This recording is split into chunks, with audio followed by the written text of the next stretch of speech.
Hey, everybody! Cheers, cheers! MTB Rad Dad and I were just backstage, having a few little drinky drinks. Man, look at the chat already. We got Colorado Kid in the house, Crisco Bike, Adam Mock, Christian, also known as Crisco Bike. We got MTB DH, what's happening? Timothy Haley, Octodad, cheers, buddy! New Zealand. I think we figured out that it's going to be around lunchtime. I think for you, but tomorrow for us. Tomorrow, lunchtime for us. Special guest today, you guys. Please help me welcome Adam Miller, also known as MTB Rad Dad. Thanks for jumping on the cast, brother. Oh, of course, man. Thanks for having me. Dude, it's good to see you. It's good to see you. What are you drinking there in the old bubbly? Let's take classic Corona. Oh yeah, classic Corona for the Palm Springs rider in you. Hey, I gotta go back up here. MTB Rad Dad, this is funny. Colorado Kid, he says, "Man, I'm bummed I won't be able to watch this all live, but I'll be here for a few and catch the rest later on old Pornhub." And then he's then says, "Wait, I mean Spotify, everybody. That's what I meant." The auto spell can get you every time. Oh, yeah. Crisco Bike's in the house all the way from Idaho. He says, "Oh boy, oh boy, oh boy, Rad Dad in the house." Adam Mock. Oh, special thank you to Adam Mock for this beautiful background. If you guys are watching this cast live, we got this beautiful background from the genius himself, Mr. Adam Mock. He says, "If anyone is running to the concession stand, I'll take some Twizzlers and popcorn, please. I'm going to stay here because I don't want to miss the trailers." So, Octodad, what's up, MTB Rad Dads? Christian Burrell says, "Get your treats, your beer. This is going to be a good one." MTBDH, which is Drew, says, "Woohoo, I'm actually early this time. Welcome to the show, buddy." Timothy Haley says, "What's up?" Wow, it just keeps going. Where did you go, Timothy Haley? One thing happened and I don't see you, but thank you for being on. UO SoCal just saw the Rad Dad at Sky Park. Killer time. Man, we're just going down. MTB Desert Rat, what's happening? And Darren, what's up, boys? What's up, everybody? Thank you for being on. Mark Patzer, I see you too, says, "Oh man, I made one. Welcome aboard. Welcome aboard." So today's special guest is Adam Miller, aka MTB Rad Dad.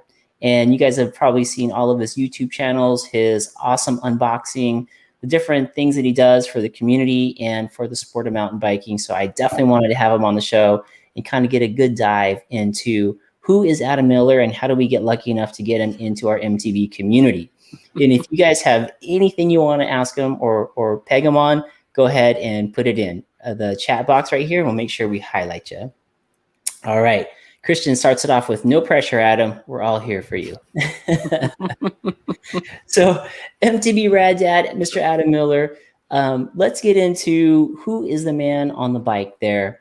And take us back to how you got into the sport of mountain biking and what that looked like for you. How long ago was that and where was that? Well, I think that was coming up on 3 years ago. I just wanted to get into it. Something I always wanted to do. My brother had been into it for a little bit, but he stopped. And, you know, I grew up racing dirt bikes and motocross all the time. So I figured it was kind of a perfect stepping stone. Nice. And was your brother already into the mountain biking thing, or was it a friend, or was it just you going, "I'm going to go from moto to mountain bike. This seems like it should relate pretty well"? Yeah, you know, well, my brother had stopped riding. He had a pretty bad crash and it kind of scared him, so he decided to hop off the bike, just go back to moto all the time. And you know, I lived in a spot where I could go out my garage and straight up the trails. It was a perfect place to live to get into the sport. And what was the mountain bike at that time? Did you have a friend help you out with that, or did you just kind of go to the local bike shop and they helped you out? Because there's so many different choices. It's so hard nowadays to figure out like how much travel, what kind of bike. But what was that like for you? Well, I say the first bike I bought while I was living there was, you know, the Walmart special. And that was just something that we picked up so we could ride on vacation, just to kind of ride around.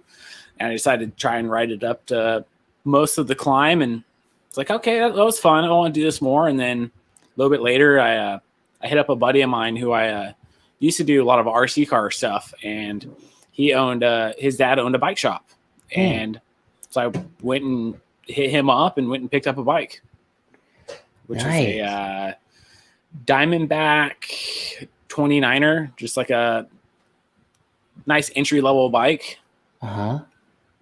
It was it did me pretty well, and then eventually my brother's friend, who is a huge rider, he's like a Pro Izumi athlete, Shimano athlete, and he had a bike for sale. He's like, "Hey, I heard you're looking for a new bike," and I was like, "Yeah." So that's how I got my my first intense bike, I think, that you saw when we met.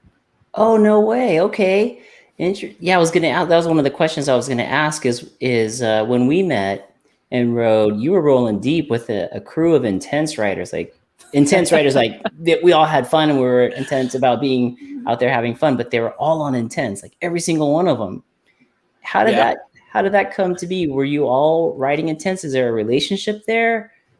You know, once I was the first one to have the intense, and then Brian, our buddy, picked up one, and then Luis picked up one finally. And it's nice having a bike company that's literally only a couple hours away for us anyways. So I've had to go down there before a race and had something fixed, and they took care of me pretty quick. It was nice.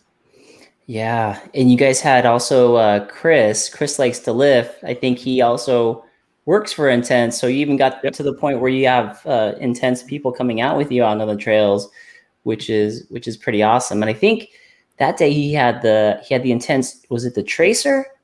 Taser. I'm sorry, Taser. Yeah.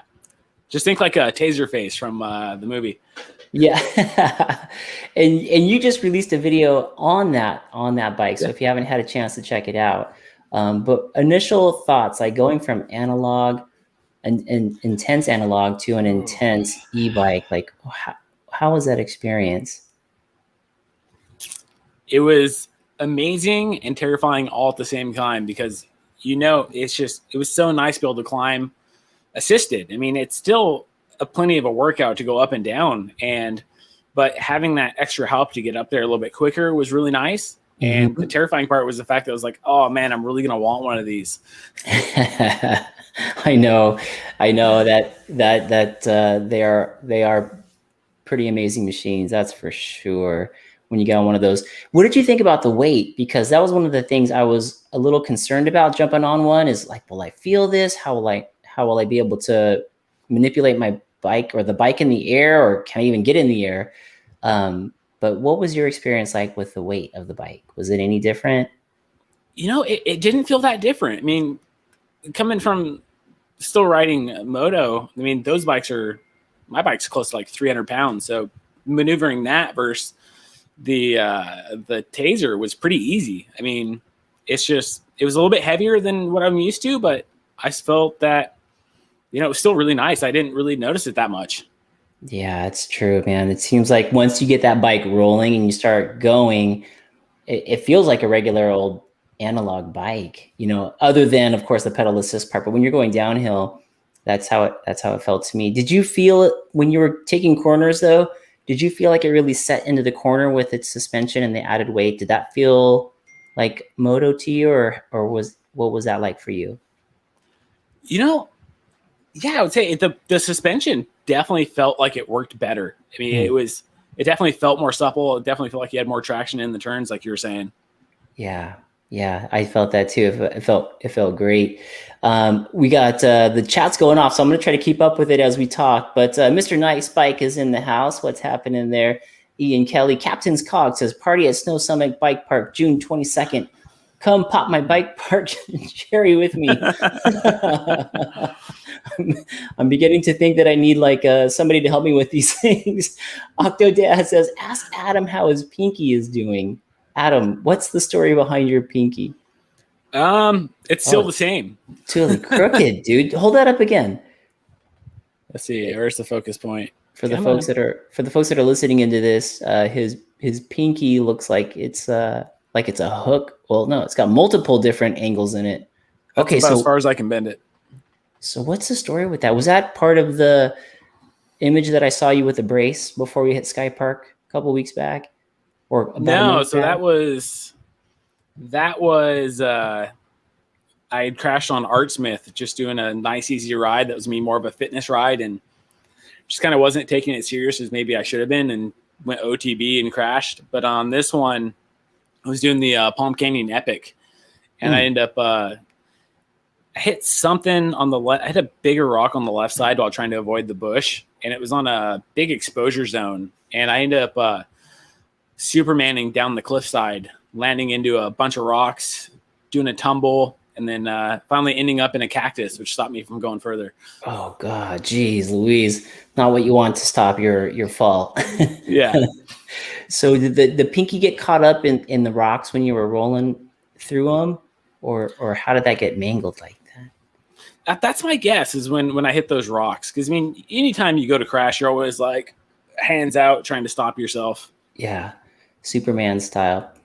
Did the doctor say it is broken, or where are we with that? So I figured it was fractured. And this is all on me. I figured it was fractured. I've broken a ton of bones in the past, bunch of fingers. And so I've had experience breaking stuff. And I was like, okay, it's swollen. I'm going to tape it up, tape it to my other finger, give it a couple weeks. Should be fine. And I was like, And I had a buddy of mine who was a ER nurse. So I kept in contact with him. I was like, hey, dude, hopped on a video call with him. He's like, dude, don't go to the urgent care. Don't go to the ER. Considering this was November 1st. So it was like right when we were heavy COVID. And oh, geez. Plus, my wife was 8 months pregnant. Oh, so geez. I definitely did not want to risk catching anything. So he's like, yeah, just keep, it's healing slow. You're getting old. So it's just healing slow. And I was like, okay, cool. And then after a while, I was just like, all right, I'm going to go get it checked out. It hasn't healed. I can't bend it. So went to the doctor, went and got checked out, and they're like, why'd you wait so long? Oh, God. And took the x-ray, and they're just like, you dislocated it. And so the pinky, the first part has gone up and over on top of the other part, and it healed like that. Oh. So they're like, okay, you got to go to a specialist. Specialist says, hey, we can fix it, give you maybe some movement back in it. You might be able to bend it a little bit, but we'll have to take a bone from your wrist and redo your joint. But then you risk arthritis and some other pain now or even later on in life. Oof. He's like, well, if it doesn't hurt, don't mess with it. It's like, okay. And we have a customer at work who is that kind of doctor, and I sent him everything, sent him all the other doctor info, my x-ray, and he's like, yeah, same thing. If it doesn't hurt, don't mess with it. Wow. So I just got to live with it. Wow. Does it affect your riding at all? When I rode the Taser, I felt it, but interesting. Running the rev grips, especially, it does. I don't even feel it. Interesting. Wow, that's a good call out for rev grips. Did the Taser have just like regular, or was it like ODI or obviously non-rev grip? Yeah, I think it was just like a standard ODI kind of grip. Gotcha. Dang, man. Wow, Octo Dad, good call out there. Ask Adam how his pinky is doing. So as long as you have your rev grips on, you're able to ride and feel normal. Does the pinky kind of hang off the bar a little bit or is it big enough? Is the rev grips big enough for you to just get a good clasp onto the handles? I think that's part of it, is the fact that I do run the larger rev grips, and I can get a really good grip on it. And, my pinky, it's still, I would say like I'm riding fancy, but really it's not too bad. I can still grip fairly well. And it doesn't, I kind of just like fold it over on top of the other finger a little bit. Okay. To kind of keep it in place. Gotcha. Otherwise, you're saying riding fancy, kind of like pinky out when you're having a drink. Exactly. That's well, as long as it doesn't affect you, that's great. I'm glad it doesn't hurt. But dang, who would have known the thing was dislocated and it healed that way? Yeah, I asked my buddy. I'm like, dude, I almost feel like it was dislocated. He's like, it's under like 200 pounds of pressure, I think is what he said. He's like, you can't dislocate it. Well, he was a little wrong. Yeah, yeah, just a little bit. Okay, X-nay on the bro science. But I'm glad you're not under any pain, bro. Christian wanted to add to your story. He says, and then Adam met Ace, and his life would never be the same.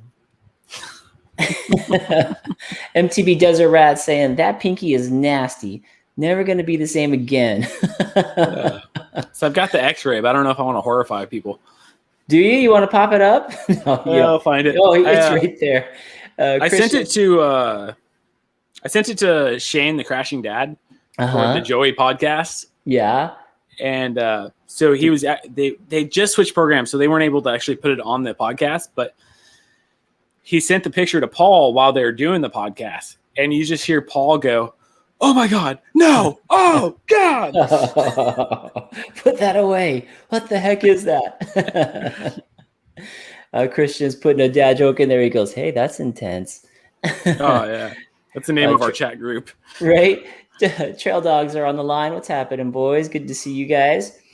Okay, so holy crap! So Adam is showing up a picture of his pinky, and so what you see is there's like a dislocation at that first knuckle up from the fingernail, and then as you go further up, it is like completely dislocated off. Holy cow! Geez, Adam, when you push on that pinky, does it feel like it wants to go back, or is it completely solid right there? Where if you were to squeeze it like this, does it want to go? It's solid. Wow. I've accidentally hit it a couple times, and I was like, oh God, and it was just like, oh, it's fine. Okay. Oh dang, man, Octo Dad. He says pinkies are us, and then Christian says, don't mention Brian. There's something behind that one. Vegas Mike is with you on that. Pinkies out. Fancy writing. We got Christian saying the same thing. Sun's out. Pinkies out. Okay, Mark has a question for you. Mark Patzer says, Rev Grip's got a purple colorway? Question mark. I think so. They maybe. I mean, they have a ton of different colors. Is there? Was it just revgrips.com to check that out? Yeah, I'm already there. Let's see. All right, I'm going to do the same, folks. I'm going to try to pop that on the screen to see if I could share something like that. Anyone's on the fence about picking those up, they're so worth it. Is it just revgrips.com, Adam? Yeah, exactly. That? Okay, I'm going to try to pop it up for us. revgrips.com. You know, there's been a number of riders that have picked up Rev Grips. I know Mr. Nicebike, he's running Rev Grips right now. My buddy Joe Duarte. Can you guys see this right here, Adam? Can you see this? Yeah. Is it showing? Okay. Yep. Try to go to the colorway. I know Joe Duarte, he swears by Rev Grips. I actually had them on my last bike, but I don't yet have them on my YT Jeffsy, so I'm definitely gonna go buy now, and then look at the on the far right, the replacement parts. Okay, all right, Mark. We're gonna take a look here and see if they've got the purple sleeves here. And you can pick the colorway. Okay, so it's default to black. We got gum, red, graphite, hot pink, neon yellow, turquoise, neon green, orange, and titanium gray. So don't see anything in the grip, but sometimes those end caps have it, don't they? Sometimes, I think so. End caps might have it. End caps might have it, Mr. Mark. Let's take a peek. Lock on clamp. That's the ones, right? Yeah. Lock on clamp. So, the cool thing about Rev Grips that I noticed is, and by the way, Rev Grips aren't a sponsor of the show or anything. Yeah, there they are, purple. Nice. There they go. There they go, Mark. They do have some. So at first glance, the Rev Grips seem expensive, right? But once you get a set, all the replacement parts are pretty affordable after that. So you can mix and match and change colors and replace things if you like. So that is the Rev Grips, and yes, it does come in purple. Are we giving a free set away? I don't know. Are you an ambassador for Rev Grips? No, I thought about reaching out to them just to see, but not yet. Let's see. We got Colorado Kid says, hey, before I take off, everybody, make sure you hit the like button. Got to get those analytics rocking and rolling. Thank you, Joe. That's really nice of you. I really appreciate that.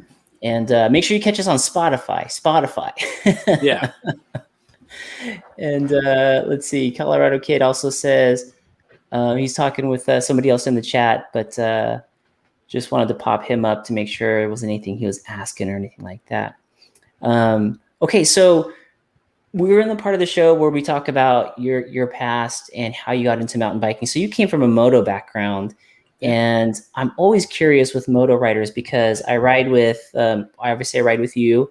I ride with Steve Caballero, who comes from Moto, and Don Zabo, who comes from Moto.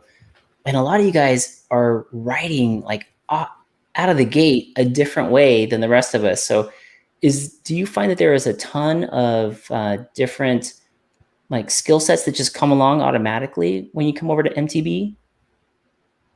I think, yeah, I'd say so. I think everything crosses over so much. I mean, just your bike handling skills, your balance, I think is a huge one as well. I mean, you're trying to balance, like I said, for my bike was 300 pounds. So trying to keep that thing balanced in the turns and going up a hill or especially even pointed downhill. It's everything crosses over so nicely, I feel like.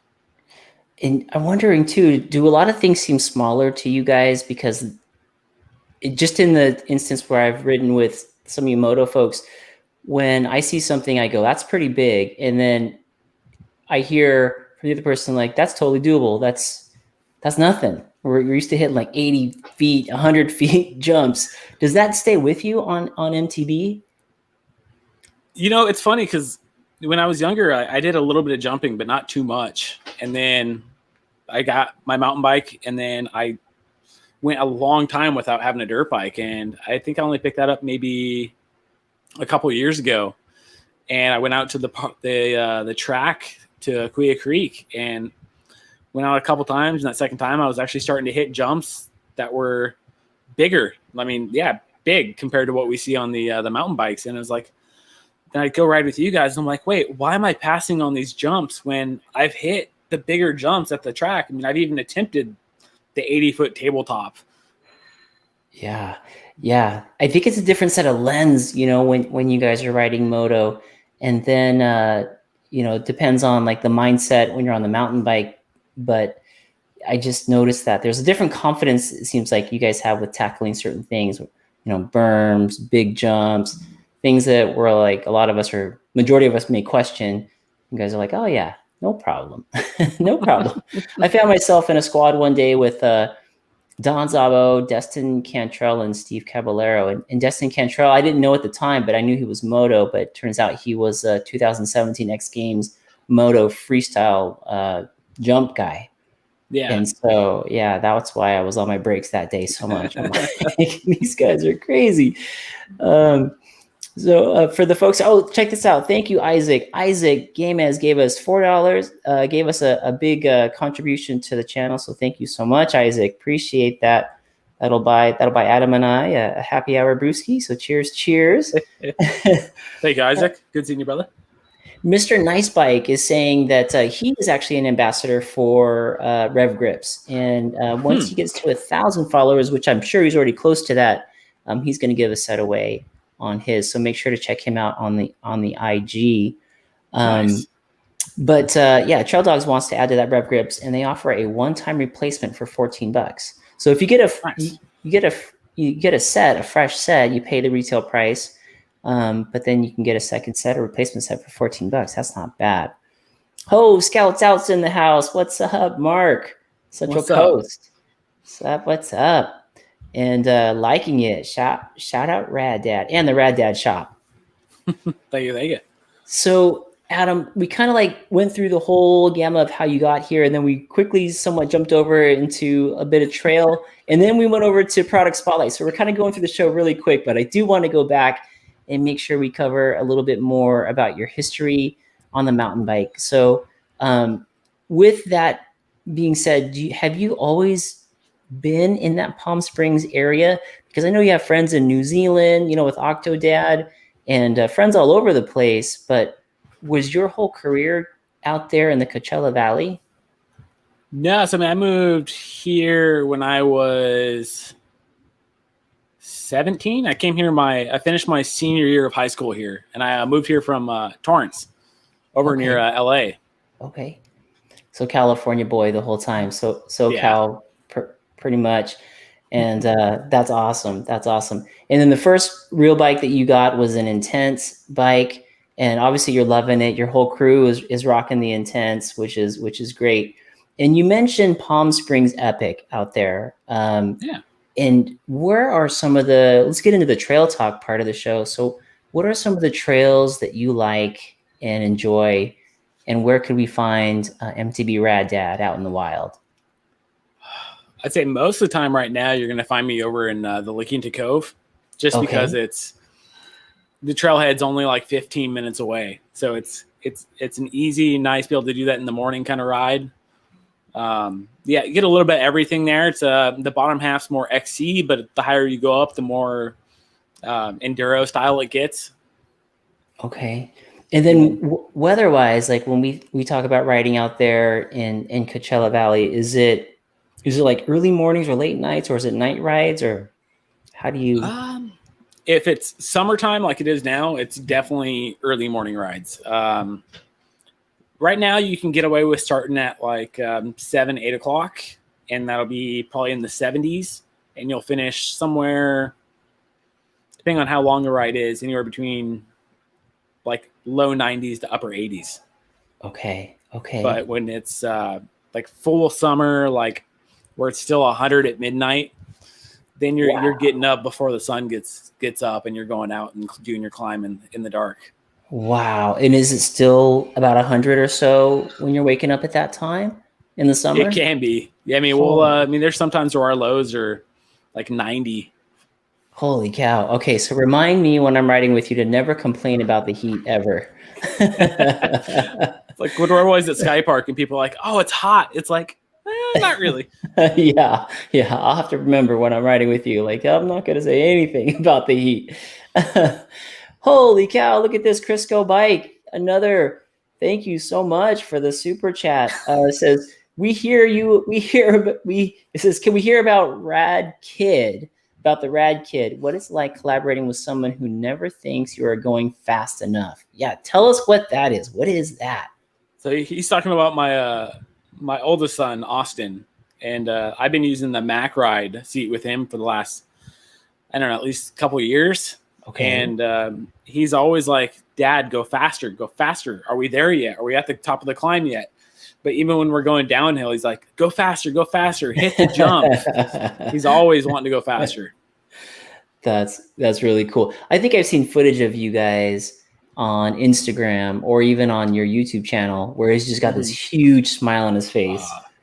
And he loves every minute of it. That is cool. That is very cool. Now, is that is that like the shotgun seat that where his seat is in front of you, or it clamps to the bike? Tell us a little bit about that. So it's very similar to the shotgun seat, but the reason I went with the Mac Ride is that it doesn't actually clamp to the frame. So you put in you swap out one of your stem spacers where you can actually clamp it on, and then the other part just clamps onto your seat post. Okay. Oh, wow. And does it come with handlebars for them to hold on to, or do they just kind of use your own handlebars? Yeah, so he'll just hold on to my handlebars. Okay. And then how about is there like a foot peg for them, or? So he has it's right here. So he actually has these little stirrups. So put his foot on, and you clamp him down, and his foot will stay right there. Got it. I see that. That's cool. That's very cool. For those of you who are on the live, I've pulled up from the Mac Ride website. Here we go. This is a commercial right here showing a kiddo having a good time. That's kind of what it looks like, but mainly he's looking up at you going faster, faster. But that is pretty awesome. Looks like you can have. And how old is he again? He is 5, almost 6. Sadly, he's at the upper limit of where we're gonna be able to build how long we can do it for. Gotcha. What, man? He's gonna need to get a stay sick or something at this point. I After actually, that, as I just got him a bike about a week ago, an actual mountain bike. So he's super stoked on it. that's awesome. I remember you saying that at Sky Park that you got him a bike and it was a little bit too big for him. But tell us the story. Like, you didn't think he would be able to stand or sit on it, right? And then It was close. So I got him a 20-inch road bike, and he was like an inch short on the height. And I'm like, I went on my lunch, went and talked to my buddy at the bike shop, and I was like, hey, let me see this thing, let me check it out. I'm like, all right, let me bring my son back, and we'll have him sit on it and see if he fits, and if so, we'll take it home. And so I ended up leaving work a little bit early and heading down there, picked up the kids, picked up my wife and kids, and had him get on it. Is like, oh man, he's like so close. We slammed the seat as far as it would go, and I was like, my wife was a little bit unsure about it because he looked really small on it. But even my buddy at the bike shop was like, you're gonna get him home, you're gonna put him in proper shoes, you're gonna put a helmet on, and he's just gonna rip. I was like, you're right. And even if he's not, I know how the bike industry is right now. I'm gonna buy it now. Right, it could be gone in an hour. Yeah, and not see another one in like 6 months. Yes, exactly. So you take it home. He's stoked on it. He sits on it, and then does he rip or does he? What happens? So before, he would have to actually like push off like a balance bike to start pedaling. He just put his foot on the pedal and just took off. I was like, what? I've been trying to get you to do that on the other bike for so long, and you hopped on and you just took off. Oh man, then, the stoke of new bike day. And then this one actually has shifters, and he's always loved playing with the shifters on my bike. And so I was like, all right. I listened to my wife. I was like, all right, I'm not going to mess with the shifters for him. I'm just going to get him into one gear, let him go. And the first thing he does is like, tell me about the shifters. I was like, okay, this one's to go easier. This one's to go harder. And it has like the little numbers to tell you where he's at. I was like, is it like a little is it like a little 1x6 or something? Yeah, like a 1x8. 1x8. And he hops on it and he just starts shifting, no problem. No way. I'm like, seriously? That is awesome. That's so cool, man. Because I bet you because of the Maxi, he's probably sitting there right in the cockpit with you, and he's looking at what you're doing, and he's taking it in. So when he's got the stoke of new bike day, he's like all on it, all on it, which is awesome. When he was younger, we'd go for a ride, and he'd come back and he'd hop on his Strider, his balance bike, and he would just do way better every time we got back from a ride. That's cool. So for all you dads out there that are looking for something fun and still be able to ride with your kids, take a look at that Maxi. That's pretty awesome. We got a question here from and thank you Christian for this. This is great. I really appreciate it. Adam Mock here has a question for you, Rad Dad. He says, any lessons you've learned on the trail that you use as a dad or vice versa? Ooh, man, that's a good one.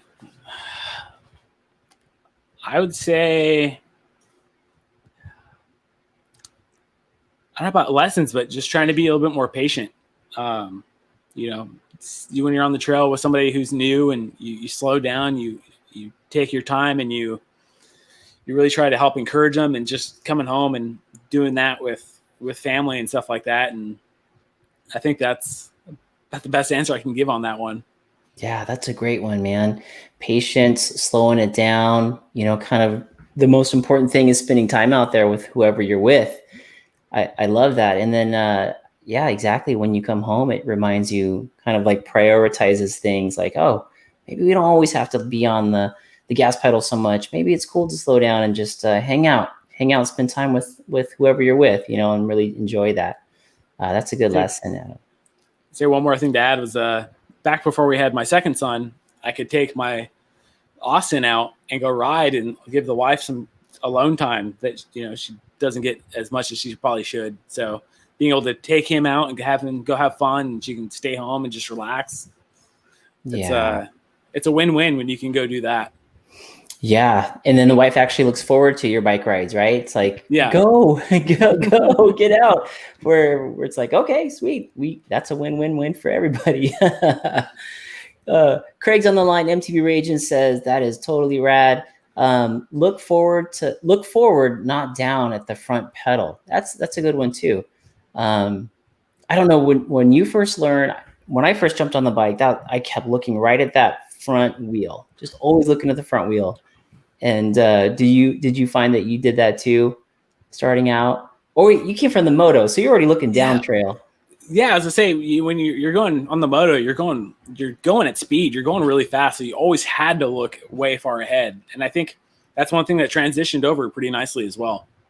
Yeah, that's cool. That's a great advantage to have. Oh, Trail Dogs are poking you a little bit here. They say Austin's thinking, finally, I can go fast.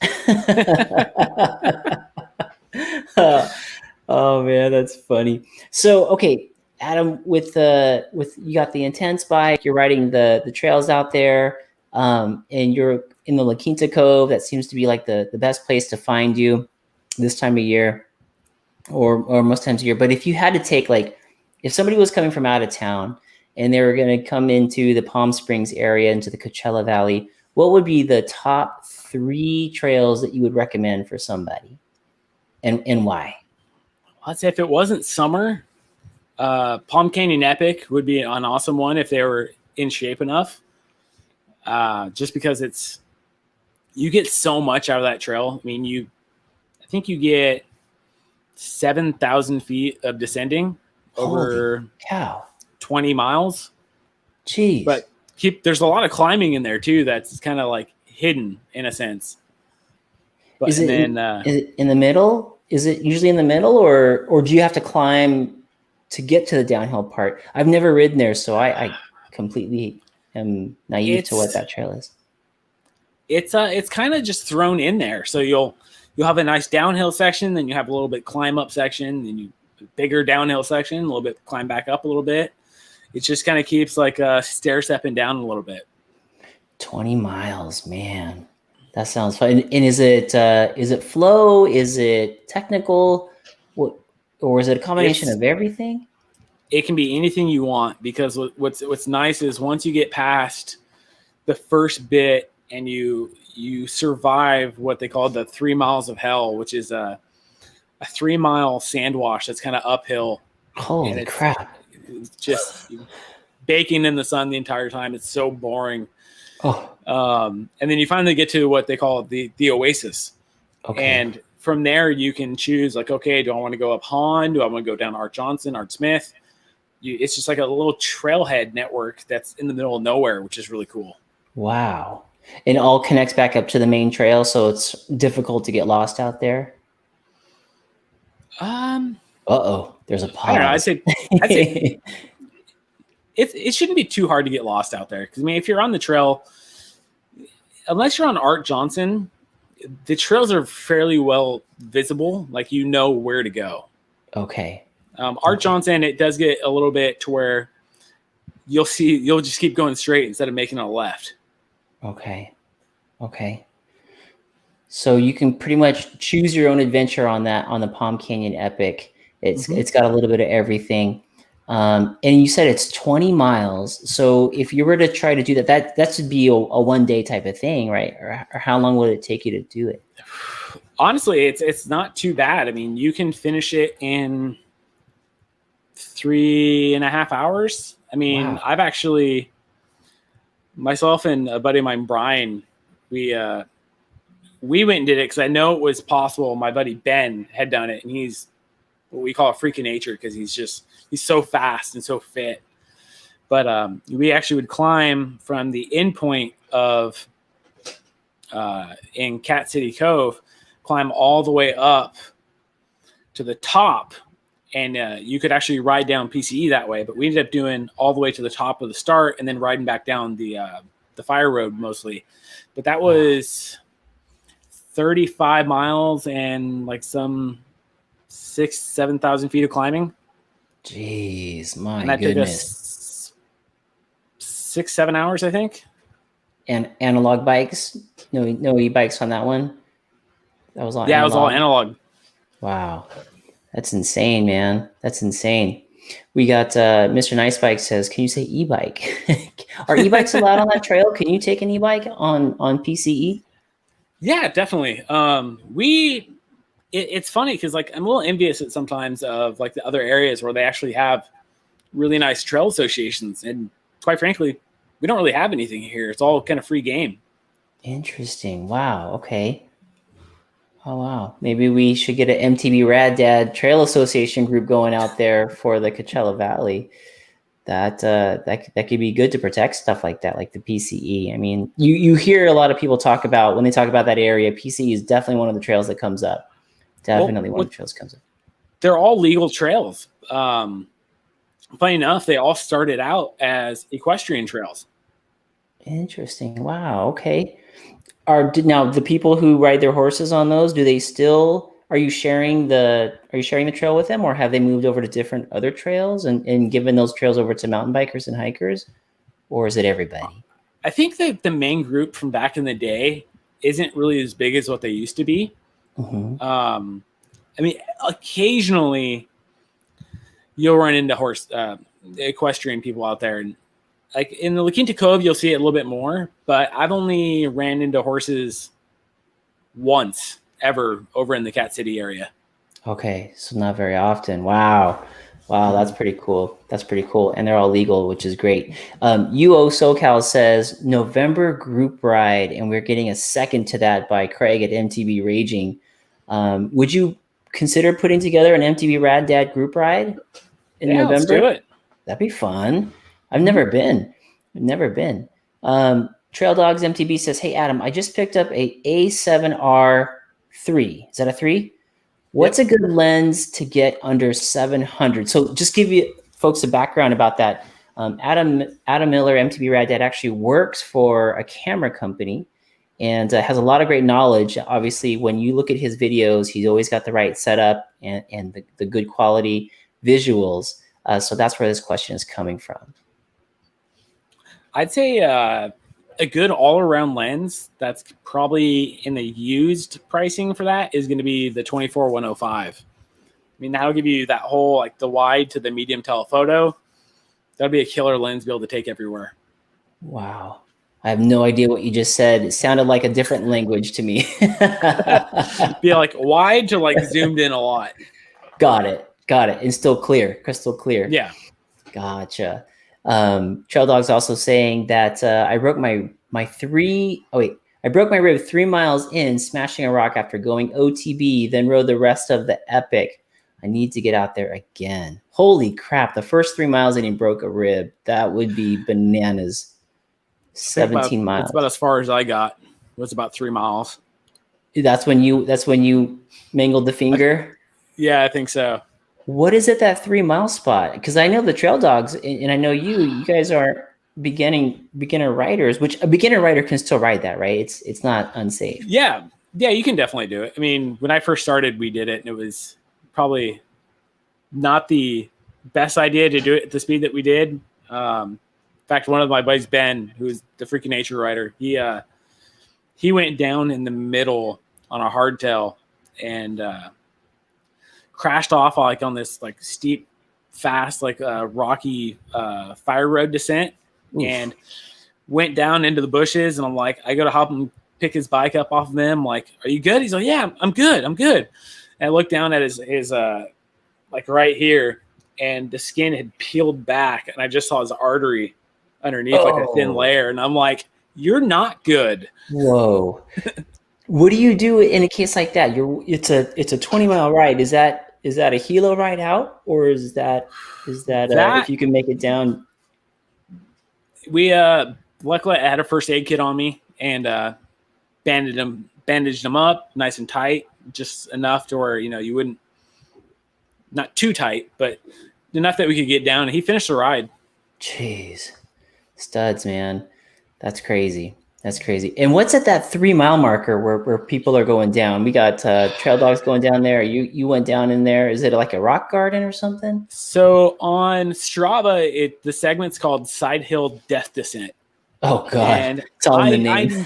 I never go fast on that section because it's skinny single track with just pure exposure on the right. And I mean, you can ask Crisco Bike, and actually, I don't think Crisco Bike ever did it.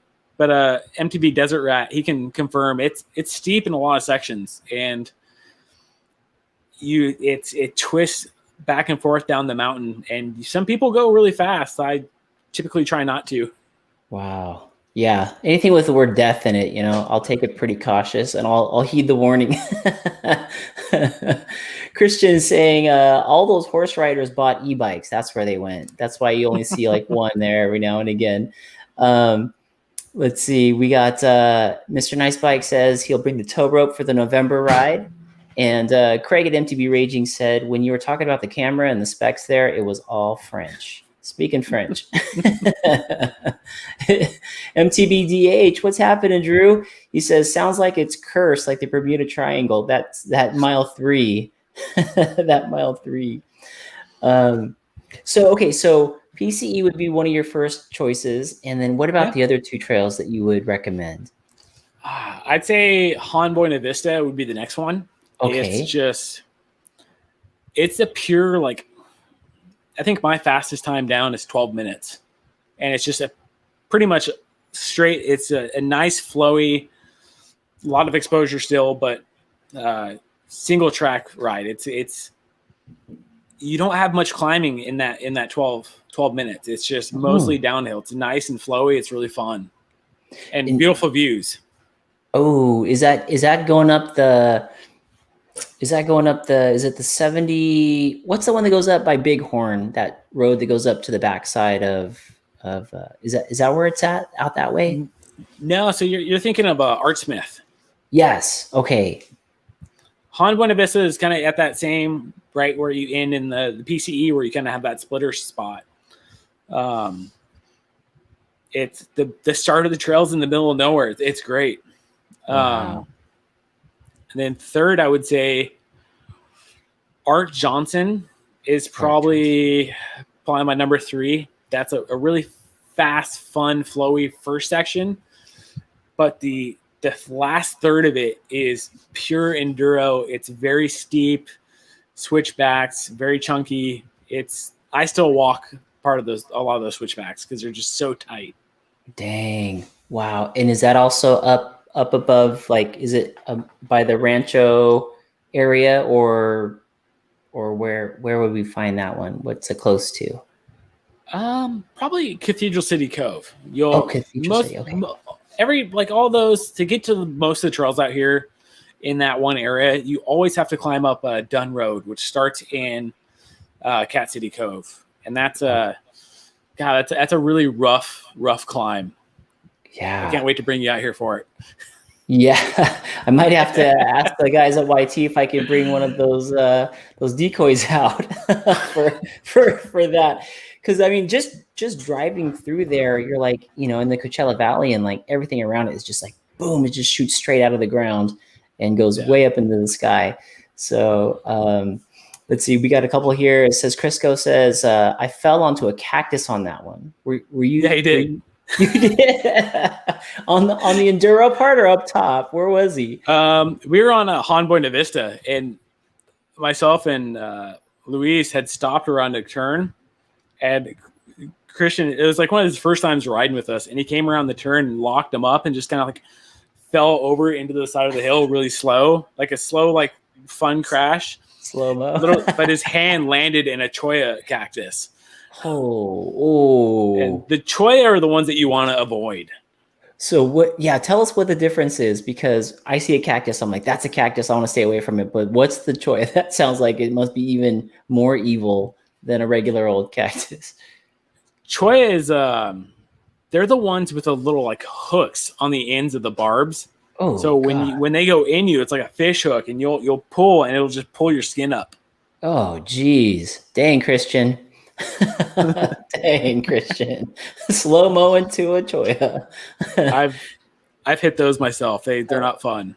Oh, that doesn't sound fun. The way you explained that sounded like it was coming from some level of experience there. Well, the reason we run front fenders out here is because a certain time of year they'll like make little like balls that'll fall off into the trail, and you'll run them over, and instead of they'll hit your fender and just kind of like explode and like fall off your tire. Holy crap. So the fender saves your face and neck. Yeah. And body. Good Lord. Okay, so if we're running out there, probably you're the best person to ask. What's the best fender to have when you're running out there, and what's the best tire sealant that you've come to find? I've been pretty lucky on the tire sealant. And a front fender is a front fender, I feel like. I think everyone has that same design. It's just, the design that's actually on it is different for the most part. Okay. And it's tire sealant, I think the best one is probably the Stan's race sealant, because it has that extra stuff in it, and that gives you little like Stanimals. Is that the orange color? Is that the Stan's? Is it the orange one? I don't remember. I think so. Yeah. It's the more expensive one. I know that. Yeah. Yeah. So Stan's is good, and Fender. So if you're going out there, especially when those cactus are shedding, definitely get that, because holy cow. Scout Out says 24 to 105, best all around for the price. Must be talking about the, is that going back to the camera? Yeah. Yeah, I don't even know. See, like that. I don't even know what that means. 24 to 105, best all around for the price. Is that 1,000? Because these cameras can be expensive. What we're talking about is on the cheap end from what I deal with at work. Jeez Louise, my goodness, dang. You guys, so much to learn. Trail Dog says they were out there. Says, yeah, I was going fast. Haha, learn the hard way. So in that section that you were talking about, the death part, that's where he hurt his ribs. Crisco Bike said when he ran into that cactus, it hurt. Drew saying, if you ever fall or hit a cactus, use duct tape to get the quills out. Tip of the day. Dude, I didn't even think about that. Duct tape. I'm about to try that. Yeah, there you go. Let's definitely, that's a good tip. Thank you for that, Drew. Mark Patzer says, is there a cactus that you want hit? Is there a cactus that you do want hit? There's two. There's this one that I've like punched on the side of the trail while on accident, and it looks like it's really gonna hurt, but it's actually kind of like just soft, not even like thorns. It's just, I don't even know what kind of cactus it is, but like you could touch it and it won't hurt. Almost like a fake cactus, like it's like plasticky needles, straw like. Yeah. And then the second one, which is what stopped me on PCE from falling farther, was the think of almost like an agave cactus, where it's like the long green leaves with like the black tips at the end. Mm-hmm. Really sharp, spiky. Yeah. At the end. Mm-hmm. That's probably one of the nicer cactuses, I think, to fall into. Gosh, dude, that's a nice cactus to fall into.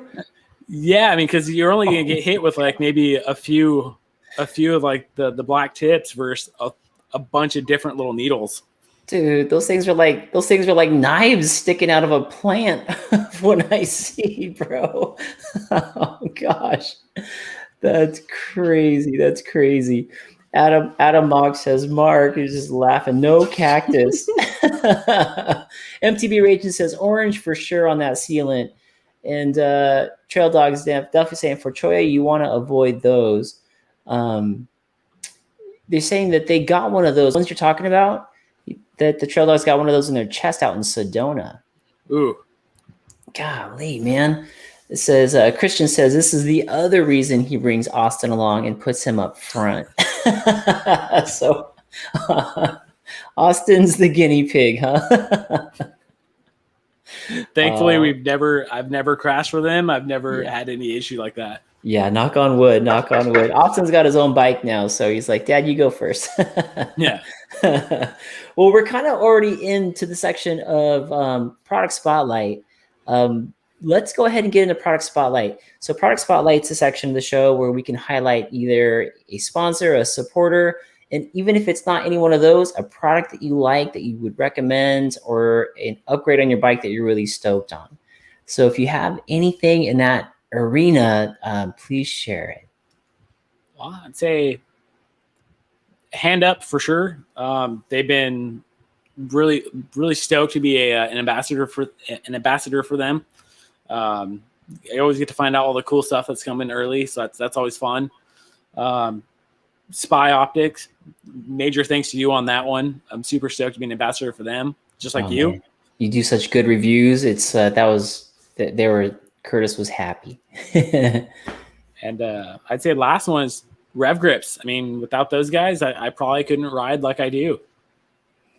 Yeah, with that pinky, it'd be super fancy riding. With the Hand Ups, now Hand Up does more than just gloves, right? Obviously, we know the Hand Up gloves are always fun. They got cool stuff that they say on the inside of the glove.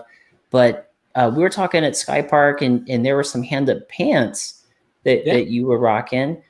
So what's the whole thing? Like, teach us a little bit about Hand Up. Like, who are they? What kind of products do they offer? And which ones are your favorite? Well, I'd say they're probably just some party dudes out in Tennessee, over in Chattanooga. And they do really fun jerseys. At least their short sleeve jerseys that they used to have were really fun, really nice, really cool designs. They've kind of scaled back a little bit and gone to more of like a mild design on those.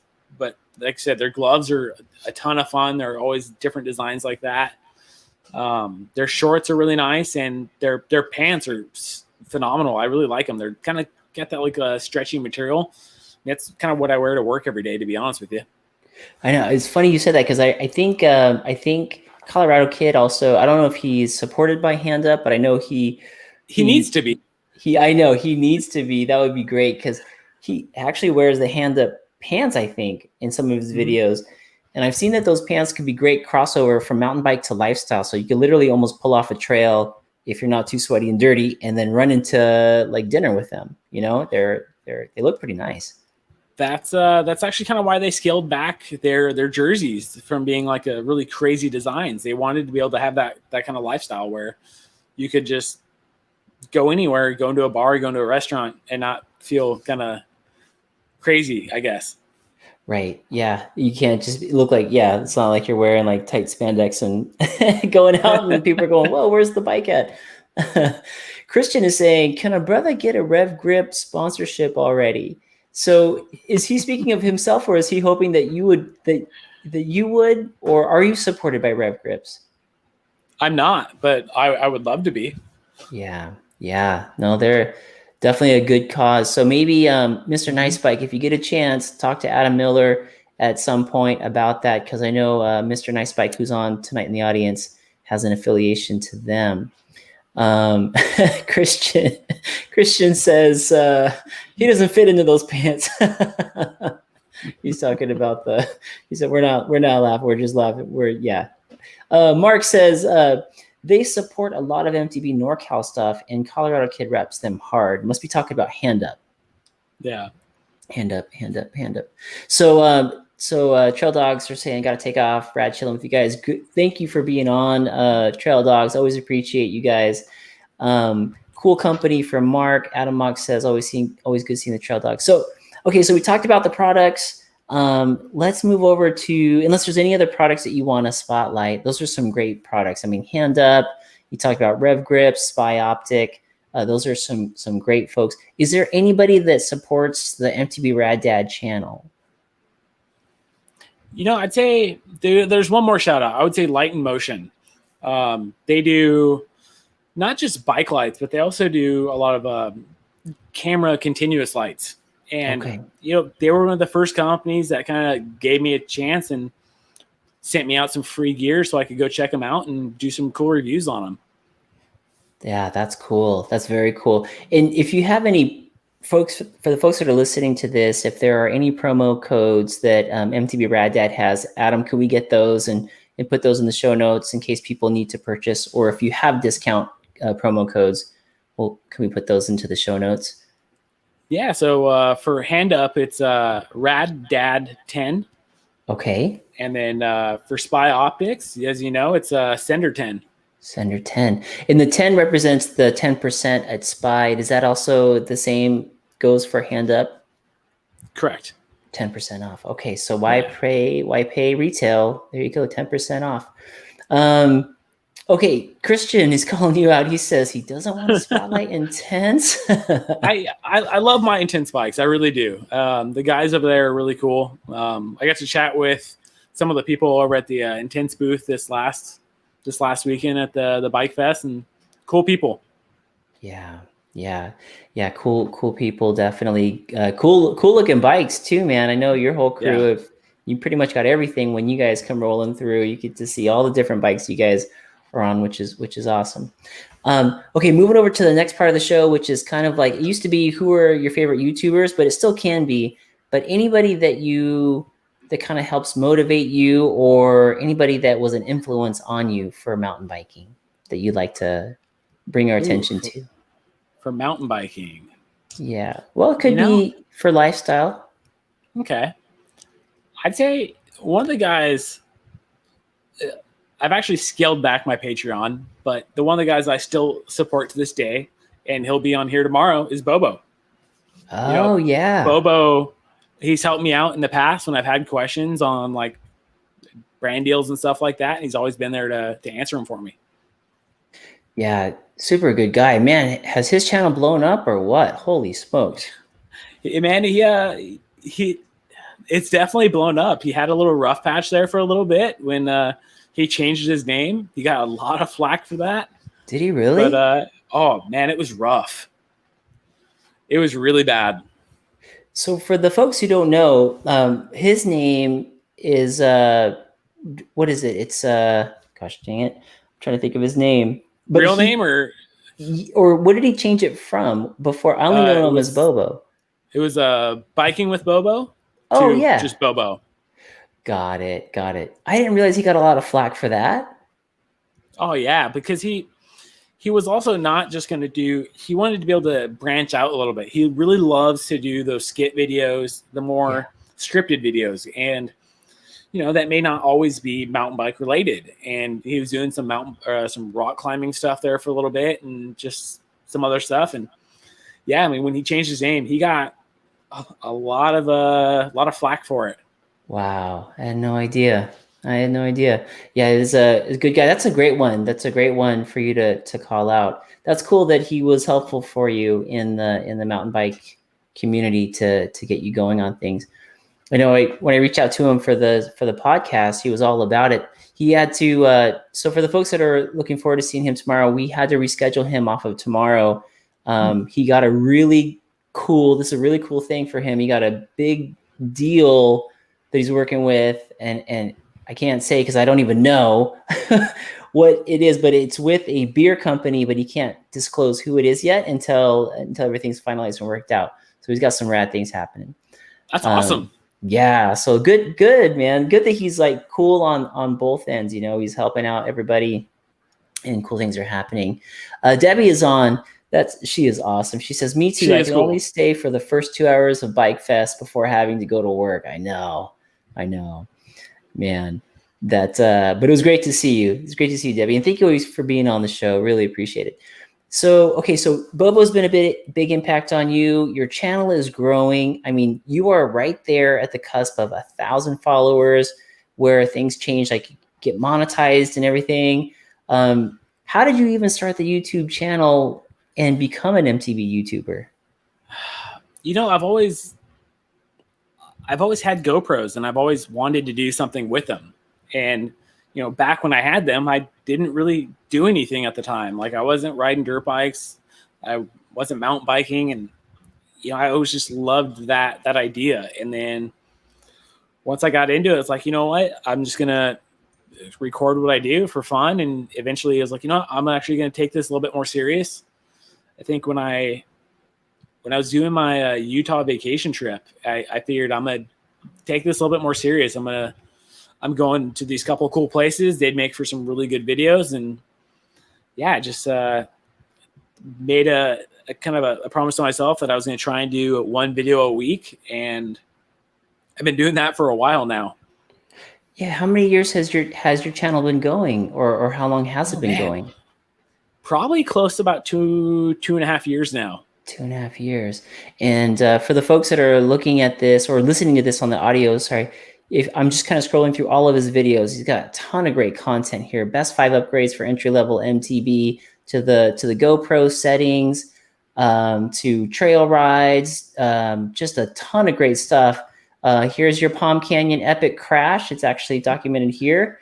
That's a different one. Oh, is that a different one? Unfortunately, when I hurt my pinky, I wasn't recording because I was taking it easy. I didn't feel the need to record. Oh man, that's when it gets you. Those dang trail snipers. And then here's your latest video. Latest video dropped just 11 hours ago. First time riding 800 millimeter bar. So you're kind of all over the place. Like great content with products, different pieces of the bike that you're running, different trails, all kinds of stuff. So you're really into this heavily. Yeah. Which is great. And do you find that you're working for a camera company allows you to have such great quality in your work? Because your YouTube videos are always so good when it comes to its quality, its clarity. I definitely think so. I mean, I'm always able to kind of like, if I need to borrow something, I can always go borrow it and bring it home and use it for a shoot if I need to. Wow. I get to play with a bunch of fun stuff at work, so it kind of just translates to doing it for this channel. That's cool. That's great because we could all definitely enjoy it, which is great. Christian says the Rad Dad, both a name and a fact. That's great. You SoCal says Bobo's e-bike video is the best. Man, he did so many good things. The latest video for MTB with newbies, that one's a good one too. MTB Raging says 1,000 plus subs. You guys are my hero. Seriously though, always cool to meet and hang out with you guys. Yeah, that's man, you're right there. I was just looking at the count. It's so close. So, and this whole analytics and everything with the YouTube channel, it's always so hard to figure out. Like, you know, if just 5% of the people subscribed, you'd be like 100,000 followers. You know? Yeah, I mean, I dive into the analytics probably a little bit more than I should, but I enjoy looking at that stuff. I love to nerd out on it. Yeah, it does give you a feel of what's happening and maybe a read of which countries are looking at you and everything. Christian wants to subscribe to you again. So he loves you that much. But what I find is cool is when we're out in the wild and we're introducing ourselves to people. And whenever I say, this is MTB Rad Dad, like every single person is like, oh, no, I've seen your stuff, you know? So like you're wildly known when we're out there in the wild, which is cool. Tons of people are looking at your stuff. So keep up. Yeah, when we went to Sky Park and you introduced me to people, yeah, I definitely got that feeling, and that was like the first time I've ever kind of had that. It was really cool and really weird all at the same time. I know. I was looking at your face, you know, and you're kind of like surprised, happy, and like, I don't know what to do with this. You know, let's go ride another trail, Mark.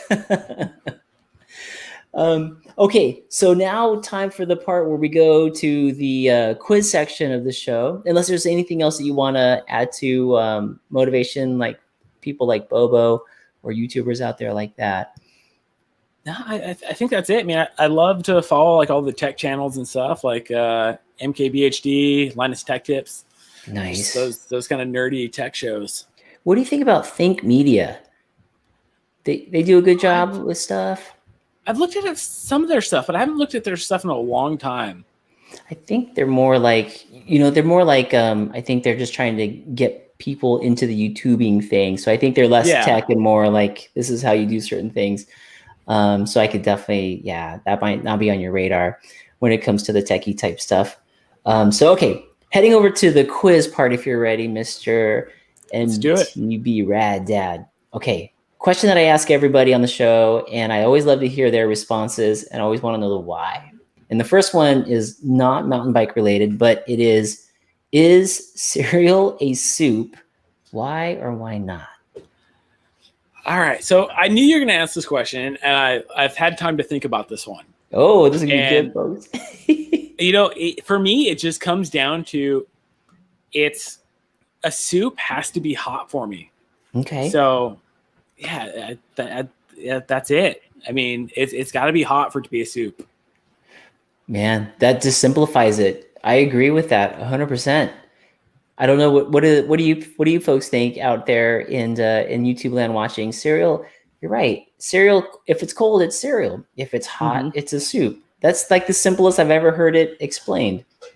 You're right. You're right. Oh, because oatmeal is not like noodly or anything like that. But is that a cereal, or is that a soup, or is that just oatmeal?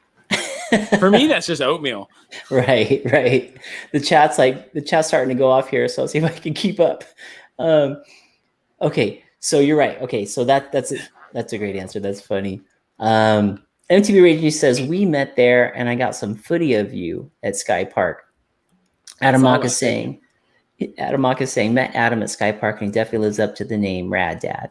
Celebrate Status by Mr. Nice Bike.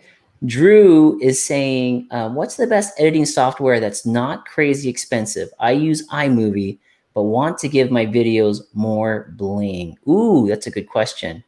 It's got to be DaVinci Resolve all day long because it's free. I mean, the free version is absolutely killer for what you get out of it. And it's pretty easy to transition to, I'd say, from iMovie. It's a really in-depth editing software that doesn't necessarily have to be. Pretty intuitive. Kind of like if you're used to iMovie, could you transition, like you were saying, you could transition pretty nicely over? I think so. It's a ton easier to use than Premiere. Okay. That's good to know. So Drew, looks like you and I are going to have to try to get off of the iMovie and get over to say it again. I say, yeah, Mark. Yeah, I know. I've been getting text messages like, great job, but you need to get over to DaVinci because it's free and powerful. And here's somebody that would know. Producer Debbie. Debbie says, I literally ran into Adam no less than 4 times at Sky Park. In the short time I was there, he's a social butterfly. Yeah. We have E. Kelly, Mr. Nice Bike, saying Adobe Premiere. So what do you think about Adobe Premiere? Yeah, it's a super nice program, but I feel like there's a steep learning curve. Okay. And I wouldn't say it's necessarily on the cheap side also. I mean, it is $20 a month, I think, if you want to do the monthly. Okay. Never pay it off. It's just something you're renting from them. Exactly. Got it. MTB Rad Dad. Oh, you even popped it in there. DaVinci Resolve all day long. Look at you. Hey, Matt Bellows on the line. I'm sorry if I didn't see you earlier, Matt. Welcome. Thank you for being on the show. It says, from one Rad Dad to another. Cheers, Adam. Debbie says, this isn't fair because he's been a spectator on your show weekly and he has heard of this question before. Yeah, right. MTB says, oatmeal is oatmeal, Drew says. Okay, Adam Mock saying, if cereal is a soup, then ice cream is gazpacho. And then Mark is saying, what about gazpacho? What do you think about gazpacho there, Adam? I'm not gonna lie, someone's gonna have to remind me what that is. Can you remind both Adam and myself gazpacho? Because I think I asked this question to Adam Mock and he brought up gazpacho, and I remember it being a great point. Scouts Out says DaVinci, so he must use DaVinci. And congratulations to you, Scouts Out, for 1,000 subscribers. That's awesome, Mark. Debbie says, or find a reason to work to buy you a Final Cut Premiere. I'm lucky to have both. Man. Yeah, I got my work to pay for my actual paid version of Resolve. Yeah. So DaVinci Resolve, the paid version, is it competitive price wise to like, Final Cut Pro and all that stuff? Is about the same? I think it's the same. I think it's $299. Okay. But you don't get. There's a lot of stuff in there that a lot of people don't need. It's just some extra features that you get packed in. And right now, when we see your videos today, are they pretty much running the free version of DaVinci? I'd say up until maybe March or April, I was running the free. Okay. Damn, that's pretty good then. That's pretty good. Okay, we're gonna have to do it. We'll get over there, Drew. We'll get over there and figure that out. It's hard when you're already rolling and you have to do weekly posts. You want to make sure that you don't miss something, but seems like it's something that's kind of doable. Sounds like I have somebody that I could call and ask too for some questions. Okay, going back to the questions here, the chat's going off about the cereal as a soup. UO SoCal says cereal is sweet and soup is salty. Oh, that's another good way to put it. That's a good one. Yeah. Mr. Nice Bike Ian Kelly says cold soup. Cold soup. I don't know what that means. Cold soup? I guess soup could be cold, and then it's yeah. And then Drew is just saying no, dude, no soup. Cereal is cereal. Mark says cold soup made of blended veggies. That sounds kind of gross now.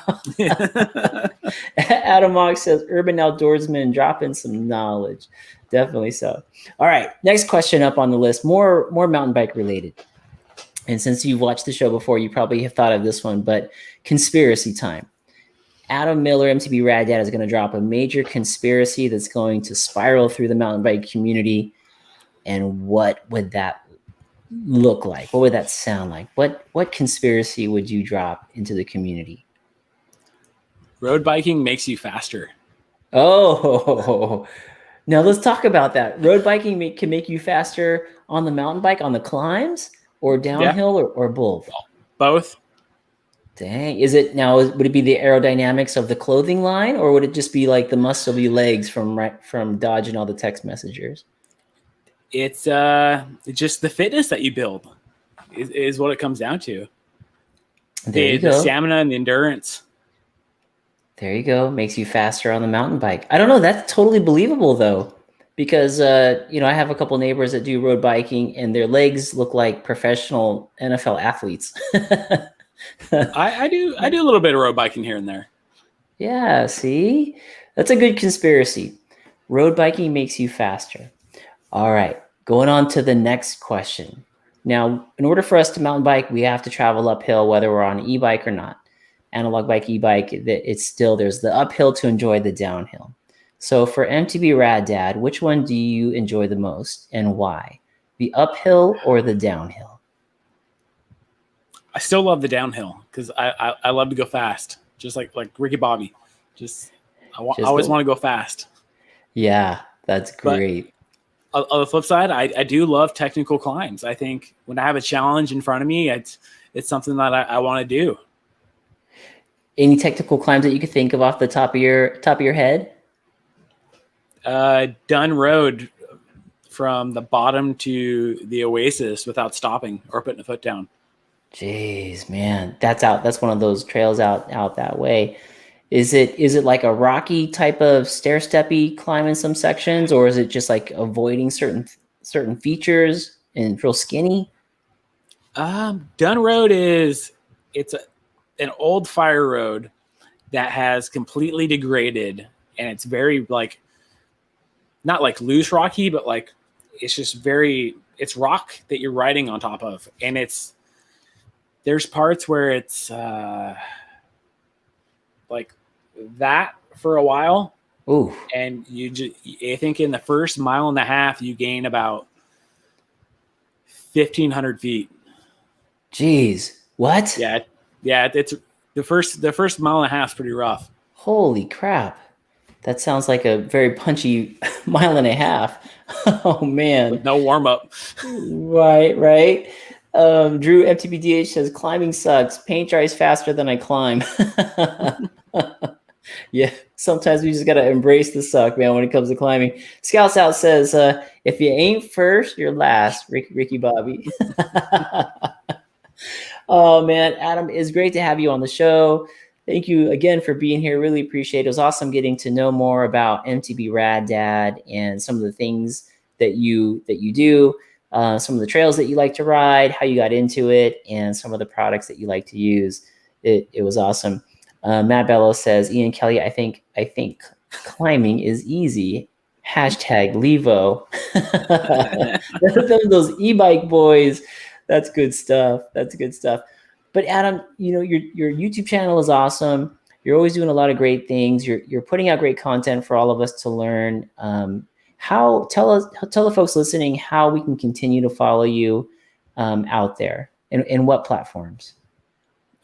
Pretty much just here on YouTube. You can follow my channel there, MTB Rad Dad, and then also Instagram, which I try to do a decent job of keeping updated. Same thing. It's just MTB Rad Dad.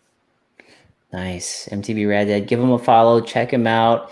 And you want to give a shout out to any of your local riders? Because I saw somewhere up here it said Coachella crew in the house representing. Who's the Coachella crew? Who's all in that squad? Well, it was Crisco Bike till he moved. Boise, Idaho. We got Isaac. we got MTB Desert Rat, and then our buddy Brian. Nice. Shout out to the Coachella crew. Thank you all for being on. I think we got comments coming in from that piece. Crisco Bike says, so good to see you again, Adam. See, he misses you. Christian misses you. As much as he says he doesn't, Ace misses you. He's telling me to come out to Idaho like every week. Yeah, I bet there's some awesome riding out there. And Debbie says, thank you, Adam, for hanging with us tonight. So, man, it definitely was great. Thank you so much, Adam. And thank you, everybody, for being on the show. And thank you for the super chats. It was the first time I've ever gotten super chats. So I'll definitely split those with Mr. Adam Miller. And thank you guys again so much for being on the show. Adam, anything else you want to add to the podcast? No, stay rad. Stay rad. Stay rad from MTB Rad Dad. All right, guys. We'll see you guys on the trail soon. Thank you so much for being on. Thanks, guys.